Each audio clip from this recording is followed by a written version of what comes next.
나눌 하나님 말씀 보겠습니다. 신약성경 에베소서 4장 11절부터 16절까지 말씀입니다. 에베소서 4장 11절부터 16절까지 말씀, 제가 한 절, 여러분들이 한 절 교독하도록 하겠습니다.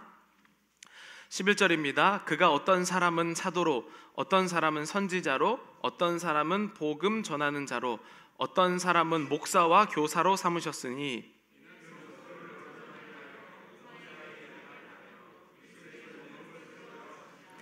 우리가 다 하나님의 아들을 믿는 것과 아는 일에 하나가 되어 온전한 사람을 이루어 그리스도의 장성한 분량이 충만한 데까지 이르리니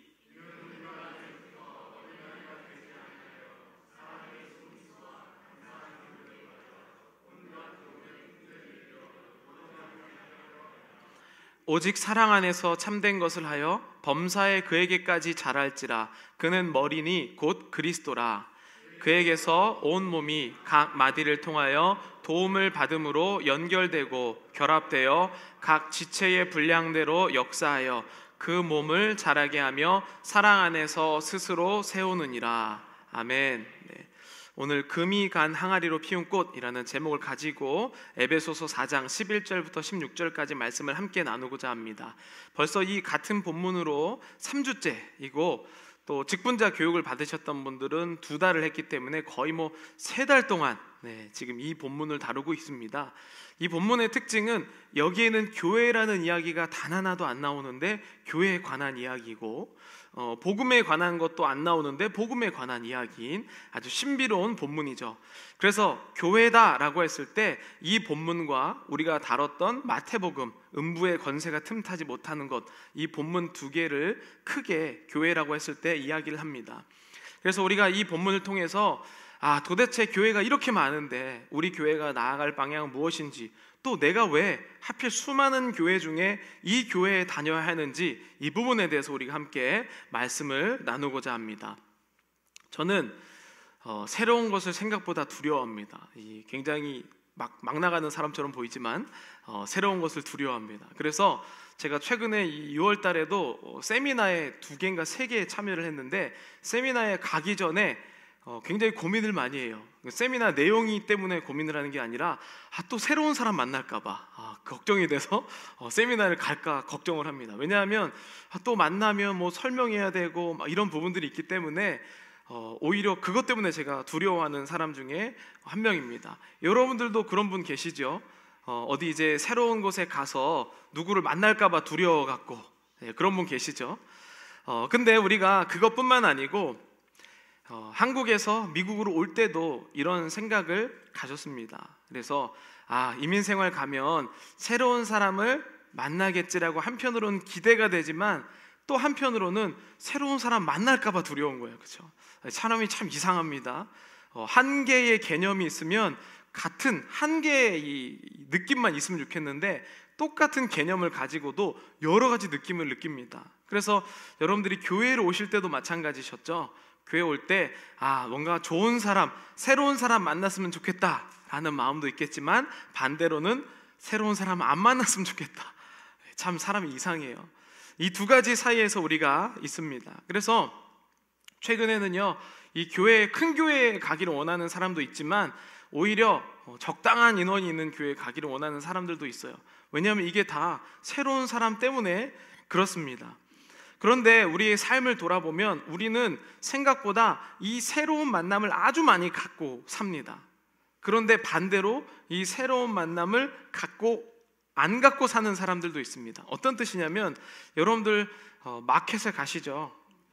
한국에서 이제 제가 이번 주에 한국에서 오신 어떤 목사님, 세미나 인도 오신 목사님이었는데, 그 목사님을 어떻게 하다가 이제 차로 모셔도 드려야 되겠어요. 근데 그 목사님이 이 사모님이랑 아들은 이제 산타모니카에 살고 있고, 이분은 이제 이 세미나를 섬기러 왔다가 아들 집에 있다가 이제 돌아가시려고 하는 거예요. 근데 차량이 이제 갑자기 꼬여서 제가 이제 이분들을 모셔다 드리게 됐는데 마켓을 보는 겁니다. 근데 지금 2분이 이제 60 중반 이제 은퇴하시려고 준비하고 계세요. 근데 이제 사모님과 목사님이 계셔서 제가 이제 차를 모셔서 저 올림픽에 있는 갤러리아 마켓에 갔어요. 근데 목사님이 마켓에 한 번도 안 가보신 것 같게 티나. 그래서 막 항상 걸음도 뒤에 늦게 오고 막 이런 게 티가 나거든요. 근데 이것을 보면 우리가 마켓을 가도 수많은 사람을 만납니다. 그런데 그것 때문에 스트레스 받는 사람은 많지는 않아요. 그러니까 우리는 날마다 어떻게 보면 수많은 사람을 만나고 있는데 수많은 사람을 안 만나고 있는 겁니다. 그 사람이 그냥 내 주변을 돌아다니는 어떤 존재일 뿐, 나와는 아무런 관련이 없기 때문이죠. 그래서 이 만남을 쉬운 만남이 있고 어려운 만남이 있는데, 이 만남의 가장 큰 차이점은 바로 관계입니다. 우리는 쉬운 만남이 굉장히 많이 있죠. 그래서 마켓에 가도 쉬운 만남이에요. 그 사람이 뭐 어떻게 생겼든지 나랑 전혀 관련이 없습니다.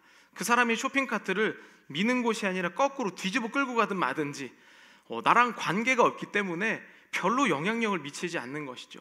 우리가 어렵다라고 했을 때는 나와 관련이 있는 사람, 그 사람이 내 마음속에 들어오게 되면 그때부터 어려운 만남이 됩니다. 이 두 가지의 만남을 우리가 다 가지고 있죠. 자, 그렇다면 교회는 어떤 만남이 있는 곳일까요? 쉬운 만남일까요? 어려운 만남일까요? 네, 머릿속으로는 어려운 만남이라고 대답하고 싶지만 나는 지금 이대로가 좋다. 그죠?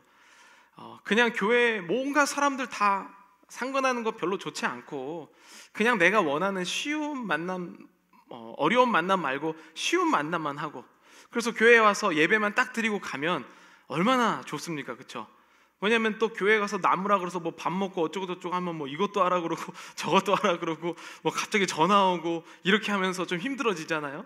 그러니까 우리는 보통 요즘에는요 교회를 다니면서 쉬운 만남 하기를 원합니다. 그래서 축도 끝나고 목사님 얼굴 안 마주치고 바로 가는 게 목적인 사람들도 있죠. 물론 그럴 수 있습니다. 근데 오늘 본문을 보면요, 최소한 적어도 교회는 그런 곳이 아니다라고 이야기를 해요. 관계가 없는 곳은 교회가 아니다라고 할 정도로 굉장히 세게 이야기를 하고 있습니다. 그래서 어느 정도까지 이야기를 하냐면 이 교회를 뭐라고 표현하냐면 몸의 부분이래요.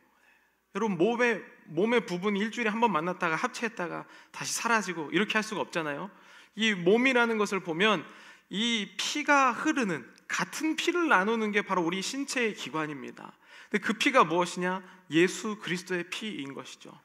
그래서 교회를 지체라고 표현했을 때는요, 뗄 수가 없습니다.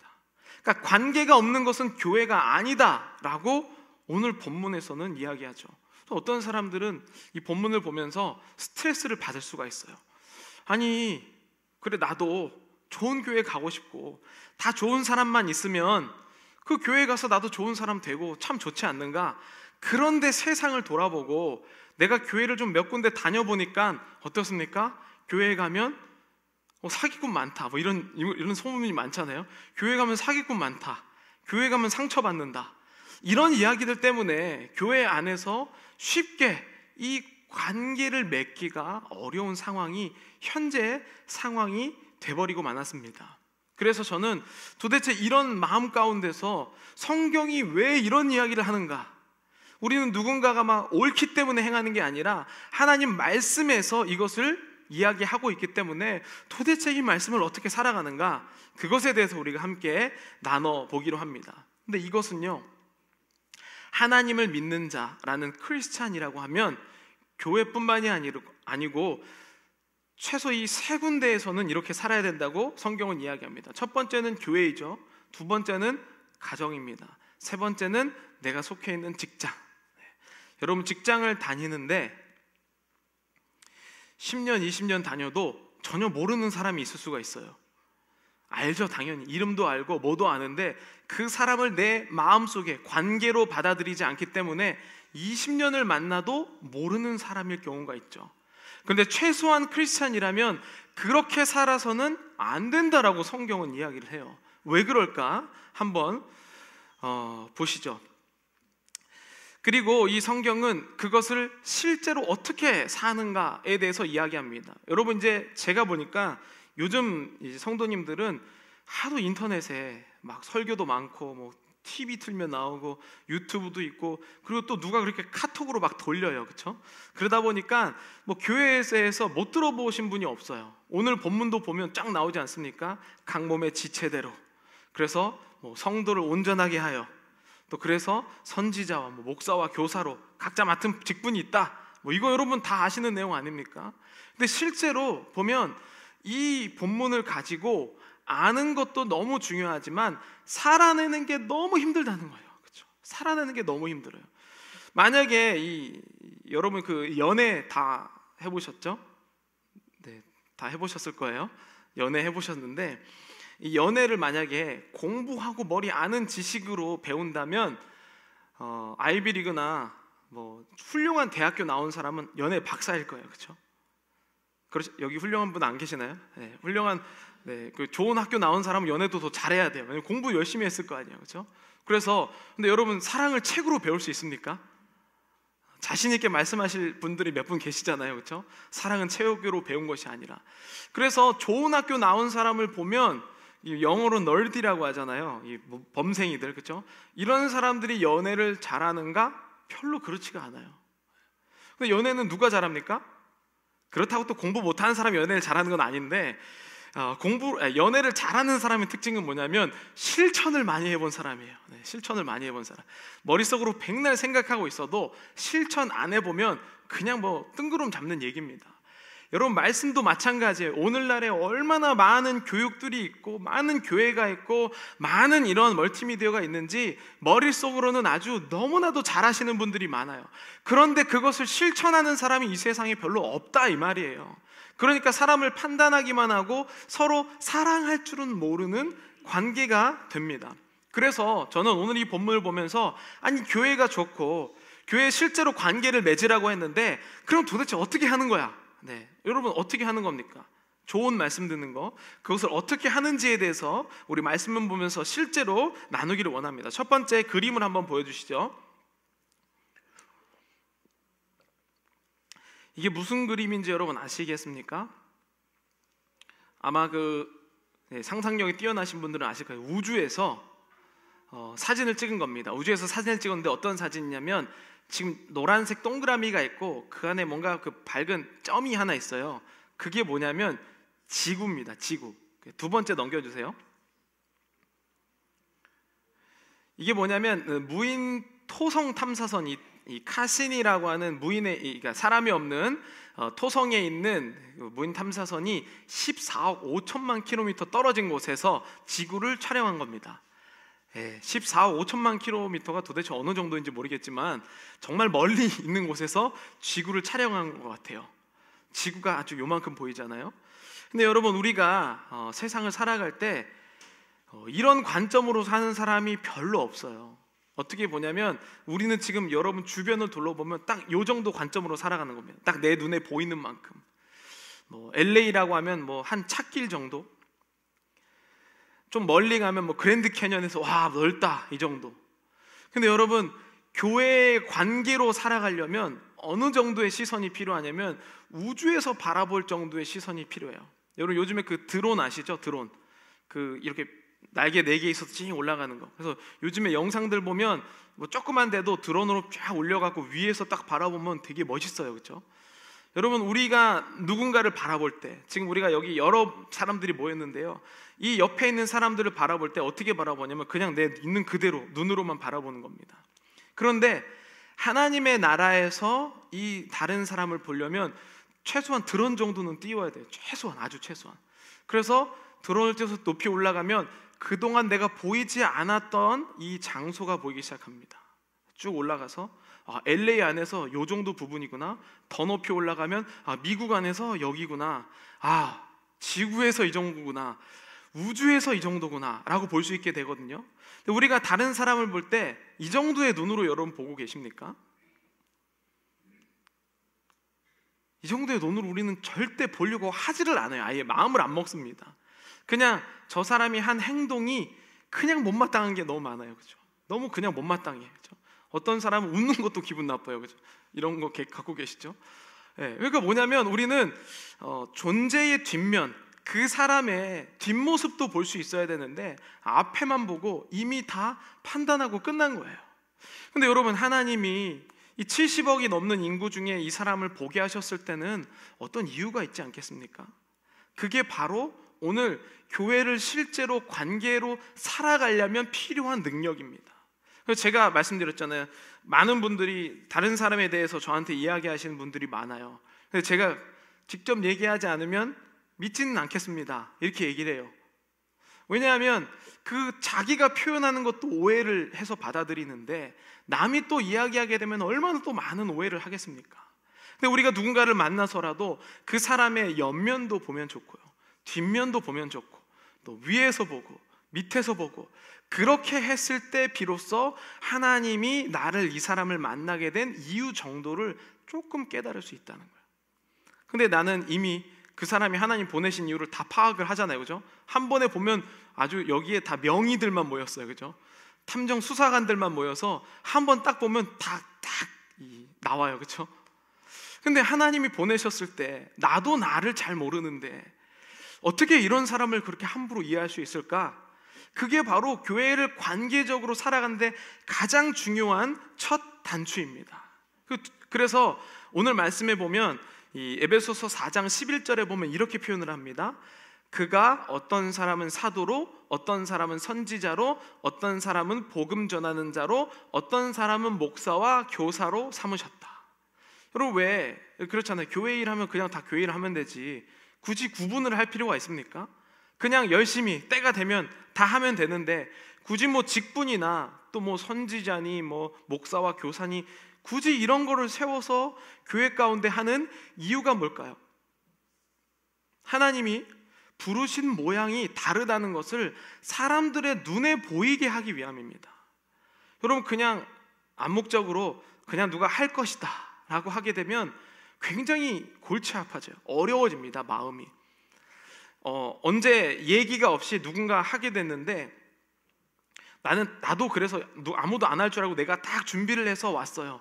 근데 누군가 벌써 해버린 거예요. 그러면은 에이, 괜히 준비했네, 이런 마음을 갖게 돼요. 근데 다음번에 그래서 누군가 준비하겠지라고 해서 왔는데 아무도 준비를 안 해요. 그러면 내가 준비할 걸. 다음번에 또 왔는데 고민이 되겠죠? 누가 준비할까 안 할까? 그래서 준비를 하게 되는데 또 누가 또 준비를 해요. 그러니까 여러분, 교회에서 이렇게 계속 반복하게 되면 사람들은 힘을 잃게 되고 어렵게 됩니다. 우리가 직분을 굳이 세워서 그 사람의 영역을 한정하고 보이게 하는 것은 이러한 것을 막는 이유가 있고, 또 하나님께서는 그 사람을 이 교회에 보낼 때 그 직분의 일대로 보내셨다는 거죠.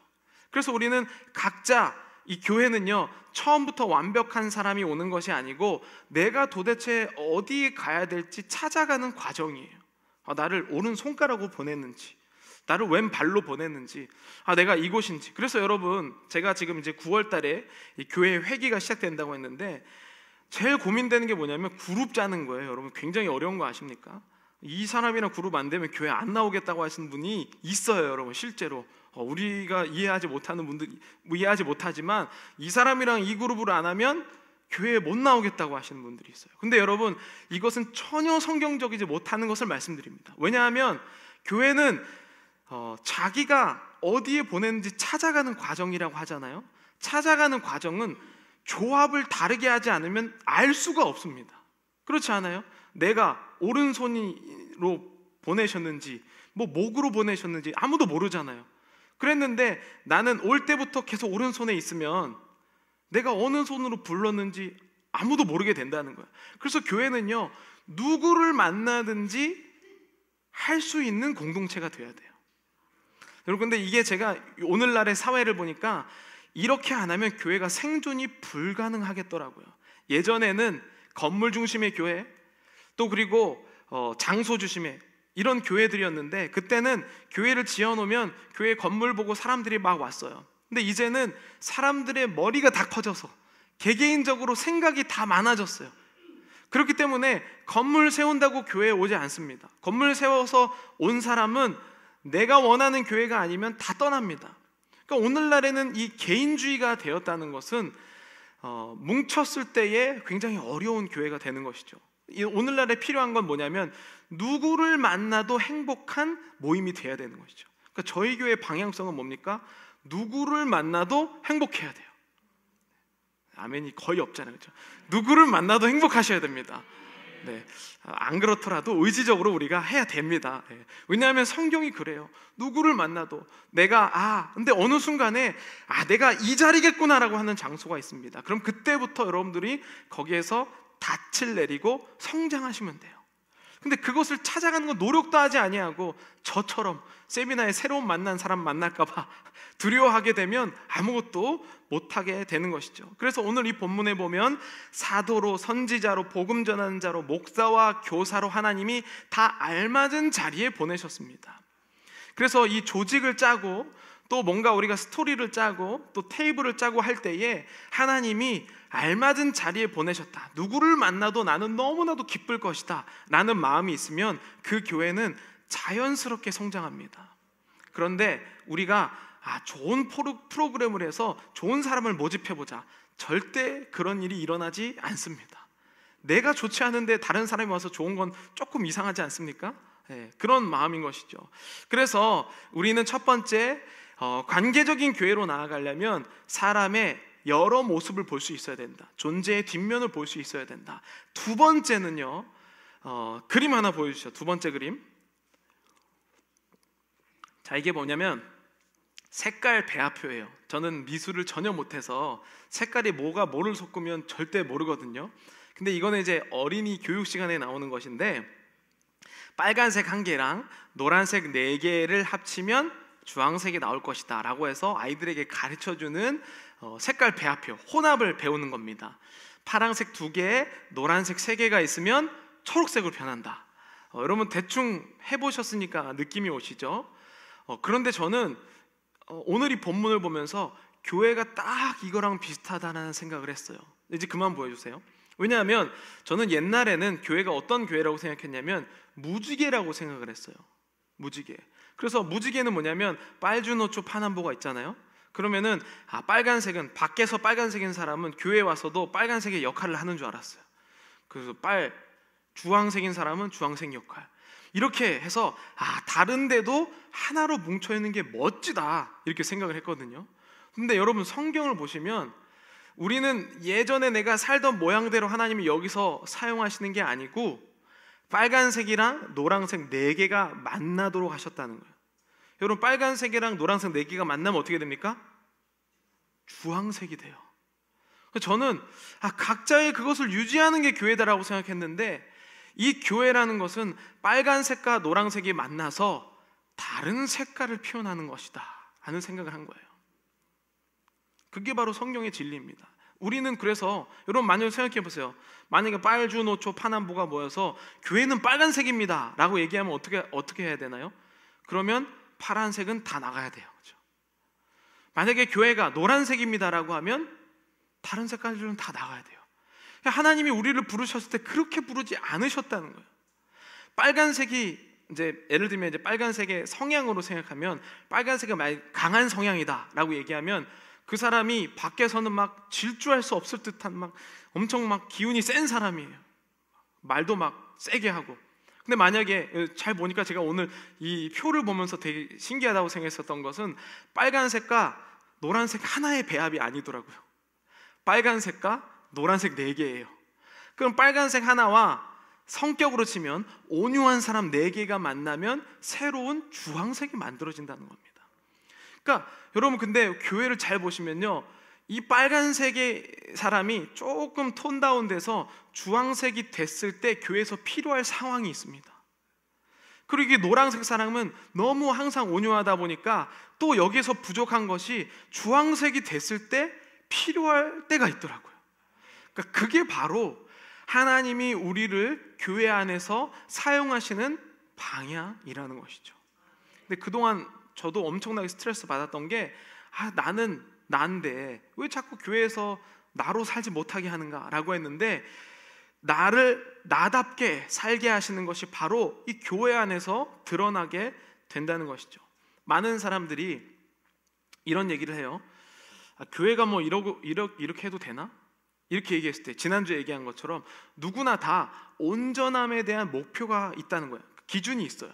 그런데 저는 이런 생각을 했습니다. 지난주도 그렇고 6월 달에 세미나를 한 2개인가 3개를 갔는데 보통 세미나를 하게 되면 이런 내용이에요.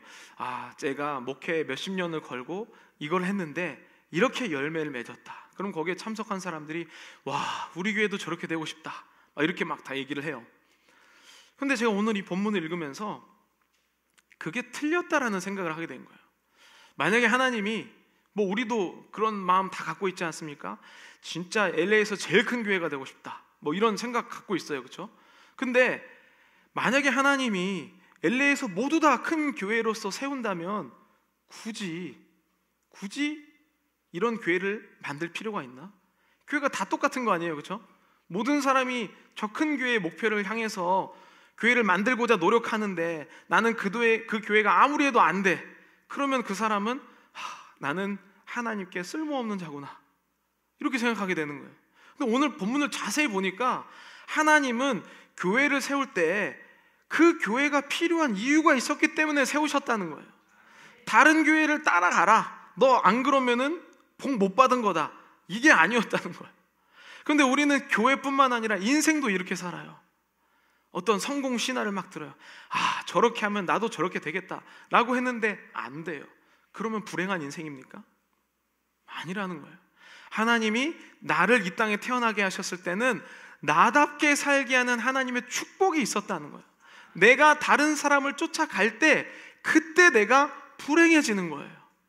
오늘 본문에 빨간색이 이 노란색 4개가 만나서 주황색이 만나는 것처럼 하나님은 우리를 각자 보내신 이유가 있고 그 이유들이 모여서 교회가 될 때는 전혀 새로운 공동체가 나온다는 것이죠.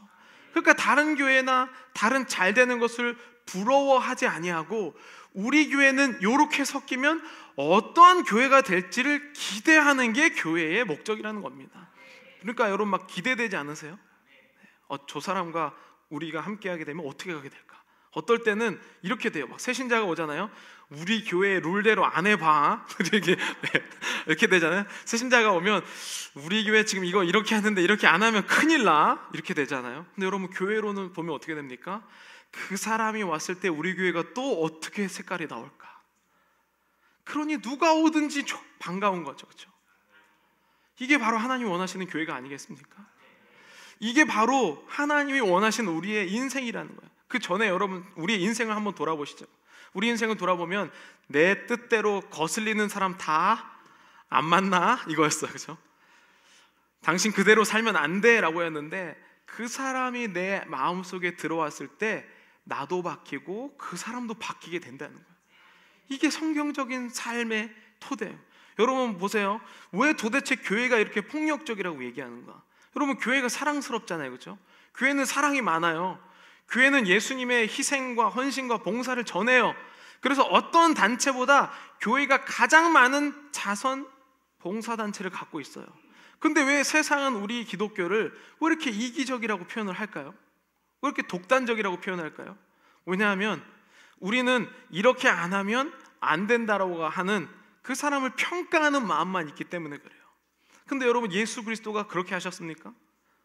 예수 그리스도가 평가하고 미워하고 너는 지옥에나 가라 이렇게 얘기하셨습니까? 지옥 안 가는 거를 그냥 너는 지옥에 못 가니까 불쌍해 라고 하면서 그 사람을 그런 취급하셨습니까? 그러지 않으셨다는 거예요. 예수님은 이 장소에 가서는 이렇게 변하셨고요, 저 장소에 가서는 저렇게 변하셨어요. 왜? 그 사람에게 복음 전하려고. 그런데 교회들이 이것을 잃어버리고 있는 거예요. 이렇게 가면 이 모습으로 변해야 되는데 나는 난데 왜 네가 변하지 내가 변하냐, 이렇게 되고 있는 겁니다. 그러니까 복음이라는 것은 언제든지 내가 이 복음 전하는 것 때문에 변할 수 있다는 가능성도 함께 지니고 있다는 것이죠. 여러분 사람은요 어딜 가는지에 따라서 완전히 달라져요. 어디에 가는지, 또 누구를 만나느냐에 따라서 달라집니다. 제가 그 교육학을 하면서 너무 좋아하는 이론이 하나가 있는데 그게 바로 이 교류 분석이라는 이론이에요. 교류 분석이라는 이론은 뭐냐면 사람이 그냥 자기 캐릭터, 자기의 성격이 그냥 나오는 게 아니고 누군가를 만날 때마다 반응한다는 거예요. 반응. 그래서 이걸 이제 테이블 테니스, 핑퐁 게임이라고 하는데 이렇게 내가 누군가에게 핑퐁 던지는 겁니다. 마음을 던지는 거야. 그럼 그 사람은 그 마음을 보고 반응하게 돼 있어요. 그러니까 예를 들면 이런 것이죠. 만약에 내가 이 교회에서 흔히 일어나는 문제에 대해서 알려드릴게요. 교회에서 인사 안 해서 삐지는 사람 굉장히 많거든요. 그런 적 있으신가요? 근데 나만 보고 인사를 안 했다는 거예요. 보통 얘기하는 게, 보통 다른 사람한테는 다 인사했는데 나한테만은 안 했다는 거예요. 근데 여러분, 근데 교회를 지나다니다 보면 진짜로 막 사람마다 다 다른데, 목적 지향적인 사람은요, 옆에 아무것도 안 보여요. 이 물을 갖다 주고 나서 그 다음에 옆이 보입니다.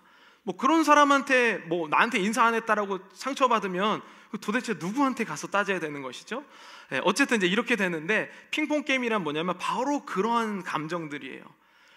저 사람이 지난주에 나한테 인사했는데 이번 주엔 인사를 안 했어. 그러면 내 마음이 어떻게 됩니까?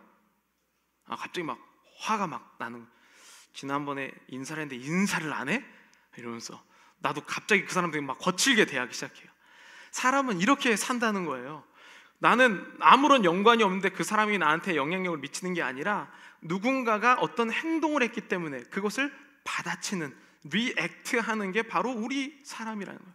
그러니까 그 사람이 나한테 막 무지막지하게 해도 어떤 사람이 좋게 반응을 하면 그 무지막지한 사람이 결국 언젠가는 좋게 바뀌어요. 그게 바로 기독교인이죠. 근데 여기 교회는 어떤 공동체인가? 바로 이 반응이 예수 그리스도의 마음을 가지고 있는 자들입니다. 어떤 사람이 막 자기 빨간 맛을 막 이렇게 펼치려고 그래요. 빨간 맛. 그러면 어떤 노란색 4명이 달라붙어 갖고 주황색으로 바뀌어가는 거, 얼마나 아름답고 행복합니까? 그게 바로 교회라는 거죠. 그래서 신앙생활은 혼자 할 수가 없다는 거예요. 왜 이렇게 교회가 중요한가? 교회가 이렇게 반응을 실험하고 그 다음에 가정으로 나아가고 직장에 나아가고 사회에 나아가게 되면 그 사람이 변하게 되는 것이죠. 그게 바로 교회라고 이야기를 하고 있습니다. 세상에서는 누군가를 미워하고 시기하고 질투하고 용납할 수가 없는데, 이곳에 와서 그런 세상에서 어떻게 살아갈지 실험을 해보는 거예요. 그래서 여러분, 지도자가 중요하다는 게 이것을 실험할 수 있도록 분위기를 자꾸 만들어줘야 돼요. 말은 이렇게 해놓고 누군가가 마음대로 행동하면, 정죄하고 판단한다면 아무도 그렇게 못할 거예요. 제가 계속해서 반복해서 이렇게 하는 이유는 우리 교회는 그렇게 가야 된다는 거예요. 제가 항상 저의 부족함을 이야기하고, 또 때로는 제가 정말 부족해요. 그 부족함을 이야기할 수 있는 것은 제가 모범을 보이지 않으면 우리 교회 아무도 그렇게 할 수 없다는 거예요. 막 본인이 식사 대접하러 간다고 해서 난 짜장면 이렇게 하는 거랑 똑같은 거잖아요. 그렇죠? 교회 안에서 사랑을 실천해야 된다고, 실수해도 용납해야 된다고 그러고 이렇게 얘기하면서 자신은 그렇지 않게 되면 아무도 못한다는 것이죠. 그러니까 교회는 바로 그러한 곳이 되어야 됩니다. 오늘 여러분들이 이 사랑을 가지시기를 간절히 축복합니다. 근데 여러분, 어린아이와 같은 신앙생활을 하게 되면 이런 부분이 용납이 안 됩니다. 여러분, 만약에 아까 제가 보여드린 표로 아이들과 색깔 배합 실험을 했어요. 빨간색 1개와 노란색 4개를 섞었어요. 그래서 주황색을 짜잔 이렇게 보여줬습니다. 그러면은 어떤 아이는 와, 주황색이다 라고 하면 박수치면서 좋아해요. 근데 어떤 아이는 어떻게 할까요?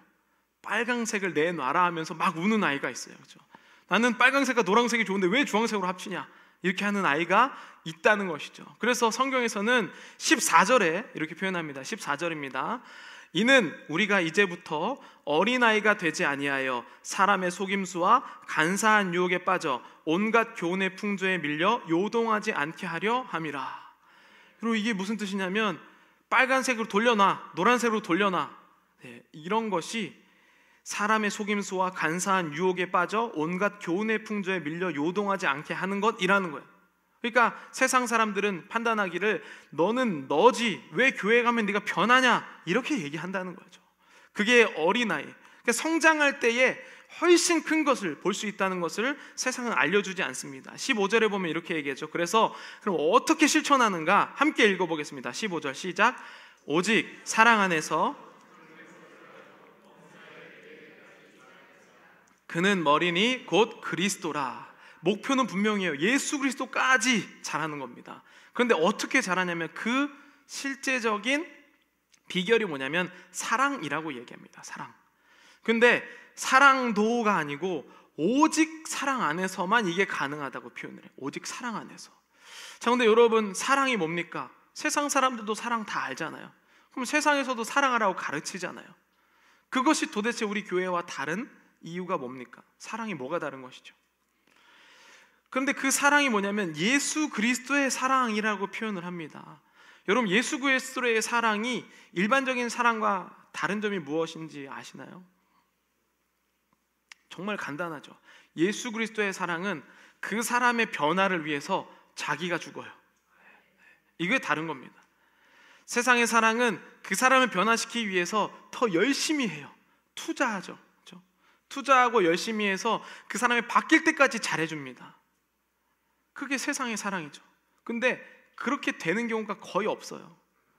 내가 투자한 만큼, 내가 정말 그래도 이런 얘기를 많이 듣거든요. 특별히 이제 가족 중에 교회를 다니지 않는 분들이 계시잖아요. 그러면 그분들을 위해서 우리가 막 투자를 해요. 그죠? 좋은 것, 교회 가면 뭐 해줄게부터 시작해서 막 해요. 근데 진짜 그 사람을 변화시키는 것은 투자가 아니고 내가 죽는 겁니다. 내가 집안에서 죽을 때만 가능해요.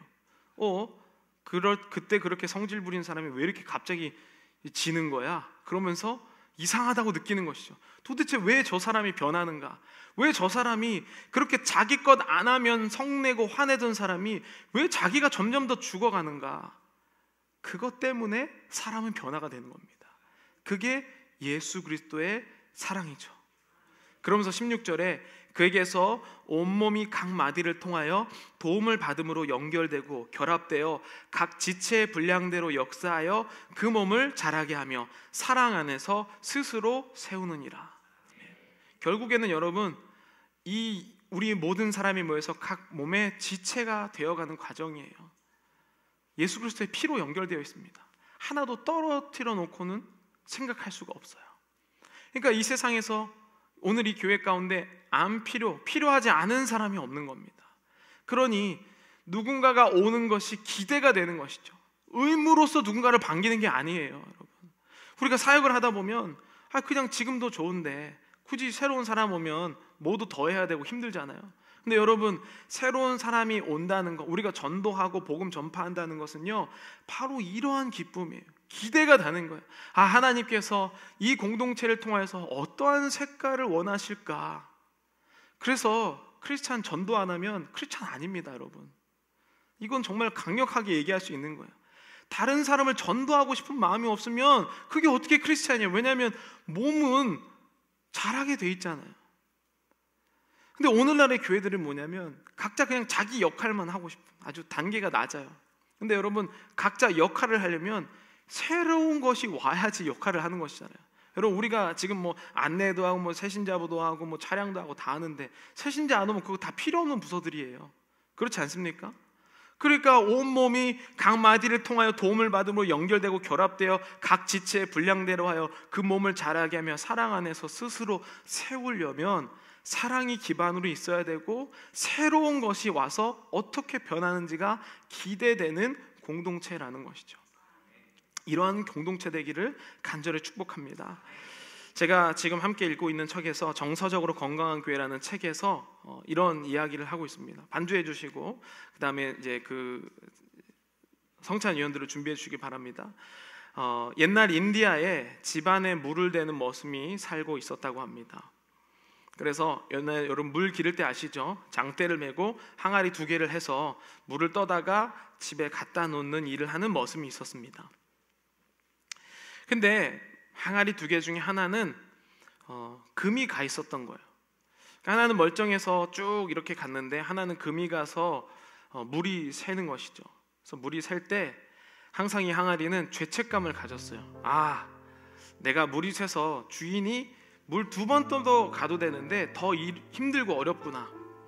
근데 머슴이 2년을 하루같이 냇가와 주인집 사이를 오갔습니다. 근데 멀쩡한 항아리는 툭하면 자기가 해낸 일들을 뽐냈다고 해요. 그래서 금간 항아리는 자기가 부끄러운 거예요. 자기 몫의 절반밖에 해내지 못했다는 생각이 들면 항상 비참해졌다고 해요. 그래서 어느 날 이 망가진 항아리가, 금이 간 항아리가 머슴 그 주인에게 이렇게 얘기합니다. 제가 얼마나 창피한지 모르실 거예요. 그리고 집까지 물을 절반밖에 나르지 못해서 죄송해요. 한쪽에 금이 가서 물이 새나가 버리기 때문이죠. 제가 그렇게 물을 흘려버리는 바람에 고생한 대가를 다 얻지 못하고 계시잖아요. 그러자 머슴이 웃으면서 대답을 했습니다. 집으로 돌아가면서 길가에 핀 아름다운 꽃들을 살펴보거라. 냇가에서 집에 이를 때까지 금간 항아리는 부지런히 주위를 살펴보았습니다. 네가 있는 쪽 길가에만 꽃들이 피어 있고 다른 항아리 쪽에는 아무것도 없는 걸 봤니? 머슴이 다시 물었다. 나는 물이 샌다는 걸 진작부터 알고 그것을 잘 활용하기로 했단다. 그래서 네가 지나가는 쪽 길가에다가 꽃씨를 심어 놓았어. 매일 그 자리를 지날 때마다 내가 물을 줄 수 있도록 말이야. 덕분에 지금까지 2해 동안 나는 아름다운 꽃을 꺾어다가 주인님 책상을 멋지게 꾸며드릴 수 있었어. 네가 말짱한 항아리였더라면 집을 근사하게 장식할 꽃들을 구하지 못했을 거야. 이게 여러분 하나님이 일하시는 방식이에요. 모두 다 같은 일이라면 우리는 그냥 기계로 하나님이 창조했을 겁니다. 똑같은 사람 일만 시키면 되잖아요. 그런데 하나님 우리를 다른 모습으로 또 다른 교회로 꿈꾸게 하신 것은 하나님이 우리를 기계가 아니라 살아있는 새로운 교회로, 새로운 사람으로 우리를 기대하시기 때문이죠. 그래서 우리는요, 기독교는 뭐라고 얘기하냐면 세례받을 때 나의 온 자아가 죽고 예수 그리스도로 새로 태어났다라고 얘기해요.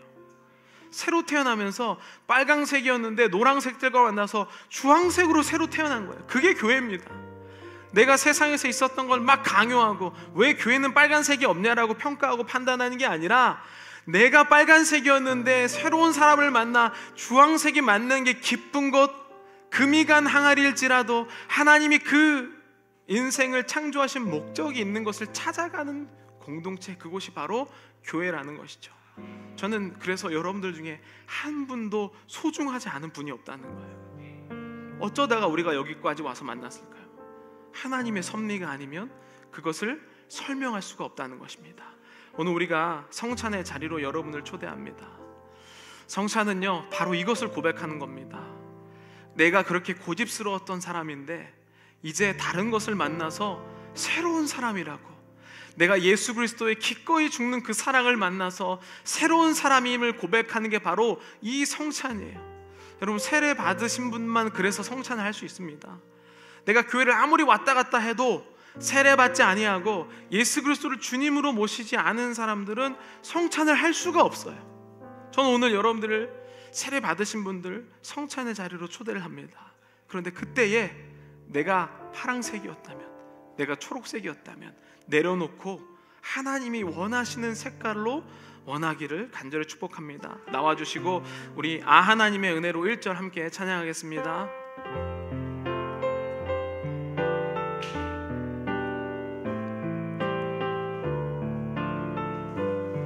하나님의 은혜로, 하나님의 은혜로 있을 데 없는 자 왜 구속하여 주는지, 구속하여 주는지 난 알 수 없도 내가 믿고 또 의지함은, 내가 믿고 또 의지함은 내 모든 형편 아시는 주님 늘 보호해 주실 것을 나는 확실히 아네. 여러분들을 성찬의 자리로 초대합니다.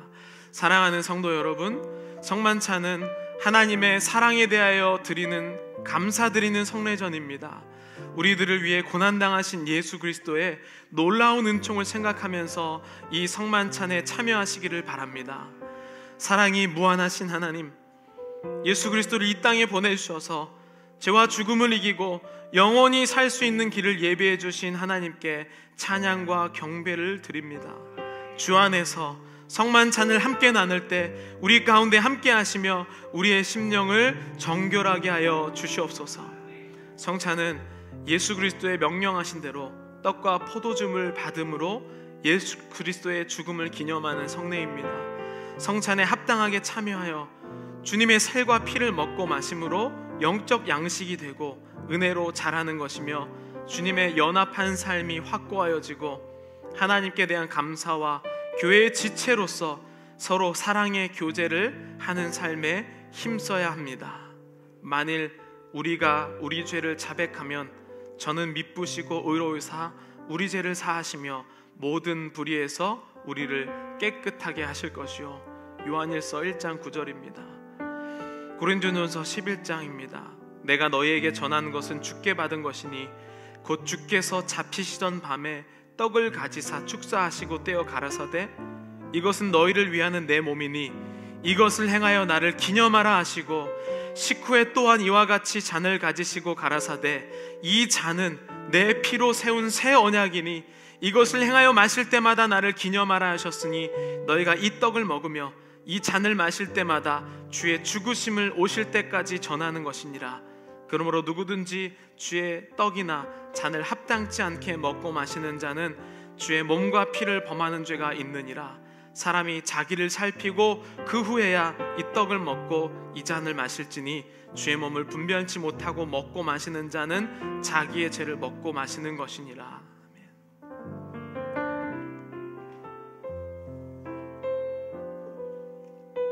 예수님의 살과 피입니다. 예수님의 살과 피입니다. 예수님의 살과 피입니다. 풍급하도록 하겠습니다.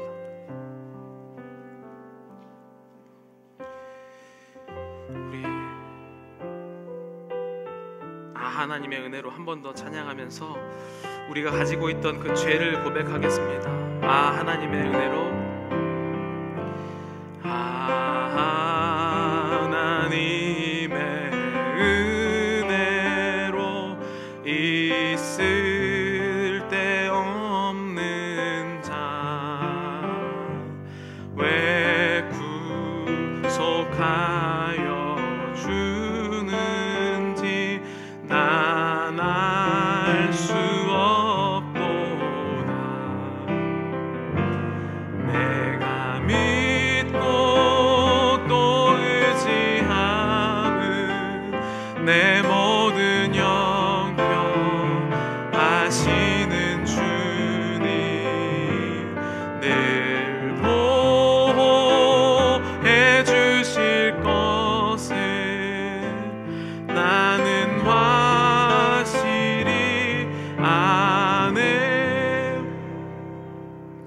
주님께서는 내가 잘나서 나를 구원해 주신 것이 아니라 내가 못났기 때문에, 내가 죄인이기 때문에 우리를 살려주셨습니다. 우리가 주님의 피를 먹고 마시는 것은 내가 오늘 말끔하게 차려입고 교회에 와서 떳떳하기 때문에 하나님이 해주시는 것이 아니라 주님이 나를 위해 십자가에 달려 돌아가셨기 때문에 우리가 성찬을 할 수 있는 기회를 얻었습니다. 우리 성찬 앞에서 우리의 죄를 먼저 고백하도록 하겠습니다. 주님, 내가 죄인입니다. 용서하여 주옵소서. 주님, 내가 세상에 살던 그 모습대로 살려고 교회 안에서 강요하고 또 가정 안에서 강요하고 그렇게 살았습니다. 주님, 용서하여 주옵소서. 우리 시간 다 함께 회개의 기도를 하나님께 드리겠습니다. 하나님 아버지, 내가 내 멋대로 살면서도 마치 하나님의 뜻인 것처럼 그렇게 살았던 우리를 주님 용서하여 주옵소서. 주님, 내가 나를 내려놓고 주님이 십자가에 달려 돌아가신 것처럼 나도 주님을 따라 죽겠습니다. 나의 자아가 온전히 죽어서 하나님께 아버지만 주여 합당한 자, 합당한 인생으로 살기를 소망합니다.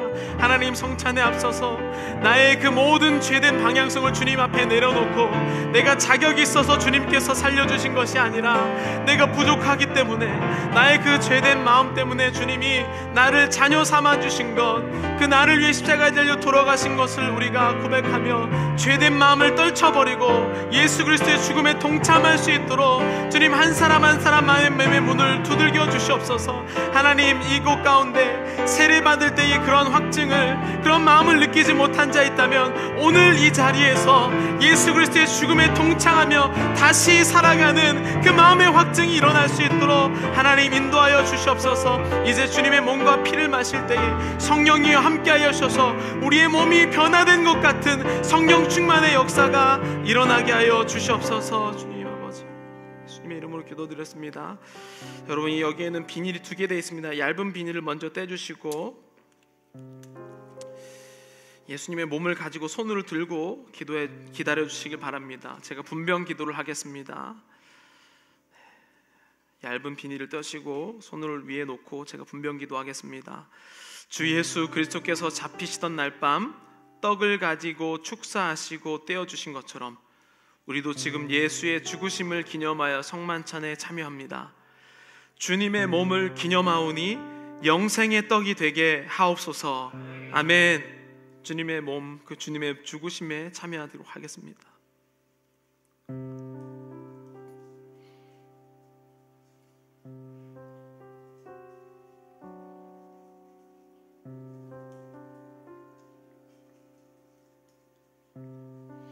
두 번째는 분잔하도록 하겠습니다. 보라색 두꺼운 비닐을 여시면 됩니다. 그리고 두 손으로 잔을 여시고 들고 기다려 주시기 바랍니다.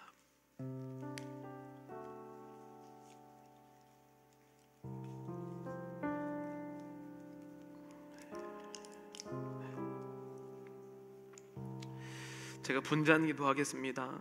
주님께서 식후에 잔을 가지사 축사하신 후에 제자들에게 주시며 가라사대 이 잔은 나의 피로 세운 새 언약이니 많은 사람의 죄 사함을 위하여 흘림이라. 이것을 행하여 마실 때마다 나를 기념하라 하셨습니다. 우리를 위해 피를 흘리사 모든 사람의 죄를 사하셨으니 우리도 주의 사랑을 본받아 서로 사랑하게 하옵소서. 아멘. 주님의 피를 드시겠습니다.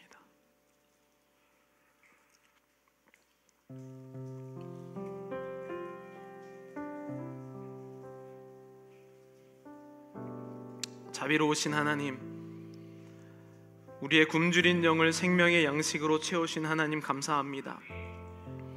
우리는 주 예수께서 찢으신 살과 흘리신 피로 말미암아 구원과 생명을 얻게 되었습니다. 우리도 주님의 뒤를 따라 하나님 나라를 위하여 희생하고 헌신하고자 하노니 우리와 함께하여 주시며 주님의 거룩한 사역을 함께할 수 있도록 붙잡아 주시옵소서. 예수님의 이름으로 기도드렸습니다. 아멘. 우리 시간에 예수 나를 위하여 1절 찬양하고 통성으로 기도하겠습니다.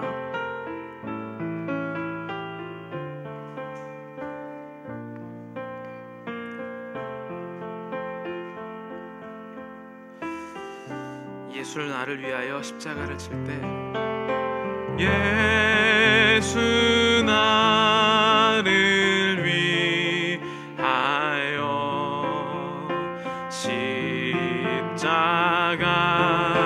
십자가를 칠 때 세상 죄를 지시고 고초당하셨네.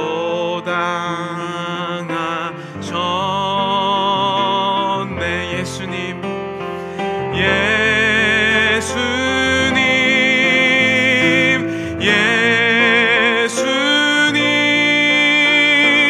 나의 죄 위하여 보배 피를 흘리니 죄임 받으소서. 우리 시간 다 함께 통성으로 기도할 때 주님, 내가 사랑할 때 최선을 다해서 사랑했지만 죽지 않고 사랑하여서 오히려 상처받고 어려운 인생을 살았습니다. 내가 돌려받지 못하면 마음이 불편하여서 오히려 미워지는 사랑을 할 때가 너무나도 많았습니다. 주님, 오직 사랑 안에서만 가능하다고 하셨는데 오늘 우리가 이 성찬식에 참여하며 주님의 사랑에, 그 죽으심의 사랑에 참여합니다. 하나님, 오늘 이 기도 가운데 주님 함께 하셔서 내가 기꺼이 주님 앞에 죽으며 다시 태어나서 빨간색에서 주황색으로, 노란색에서 주황색으로 다시 태어나서 하나님의 교회를 섬기는 자 되게 하여 주시옵소서. 우리 다 함께 통성으로 기도하시겠습니다. 하나님 아버지, 오늘도 내가 사람으로서 사랑하려다가 마음이 다쳐서 내가 최선을 다하고 온 모든 것을 다해서 사랑했지만 여전히 상처받아서 또 웅크리고 있는 우리의 마음을 봅니다. 주님, 오늘 이 시간 이 예배 가운데 오는, 그리고 이 성찬에 참여한 자들 머리 가운데, 마음 가운데에 이제는 내가 받으려는 사랑이 아니라, 세상의 사랑이 아니라, 최선을 다하는 사랑이 아니라 죽기까지 사랑하신 예수 그리스도의 사랑의 고백을 할 수 있게 하여 주시옵소서. 하나님, 빨간색에서 주황색이 될 수 있도록 아버지, 내가 그렇게 자라온 그 모습대로 이 교회에서 사는 것이 아니라 정말로 새로운 사람이 되어서 이 교회 가운데 그 마음을 품기를 원합니다. 주님, 한 사람 한 사람 사랑하려고 부르신 하나님이 자녀들 앞에 회복하게 하여 주시옵시고, 이제는 아버지 교회에서, 가정에서, 직장에서 새로운 사람으로 예수 그리스도의 사랑을 지닌 자들로 살아가게 하여 주시옵소서. 주님의 그 크신 사랑을 이해하며 고백하며 가기를 원합니다. 주님, 받아주시옵소서. 주님, 채워주시옵소서. 아버지, 감사합니다. 사랑의 하나님 아버지, 감사합니다. 혼자서 세상을 사랑하느라 너무나도 마음이 아프고 바빴습니다. 내가 최선을 다해도 바뀌지 않는 그 사람을 보며 밉기도 하고 증오하고 원수가 되어서 살았던 우리의 인생을 주님 용서하여 주시옵소서. 주님, 이제는 내가 그 사람으로 열심히 노력해서 바꾸는 것이 아니라 내가 그 사람 앞에서 죽는 예수 그리스도의 사랑을 품으며 가겠습니다. 주님, 쉽지 않고 어려워서 오늘도 또 내가 또 살아서 판단하고 정죄할 수 있지만, 주님, 내가 예수 그리스도의 성찬에 참여한 그 마음으로 죽었다가 다시 살아나는 자처럼 살아가게 하여 주시옵소서. 주님, 우리가 그 혼자서 살기가 너무 힘들어서 주님께서 교회라는 공동체를 주시고 함께 꿈을 꿀 수 있도록 붙여주셨습니다. 주님, 우리가 함께 기도하며 연합하여서 이제는 빨간색에서 주황색으로, 노란색에서 주황색이 되어도 기쁨으로 나아갈 수 있도록 인도하여 주시옵소서. 예수님의 이름으로 기도드렸습니다. 아멘.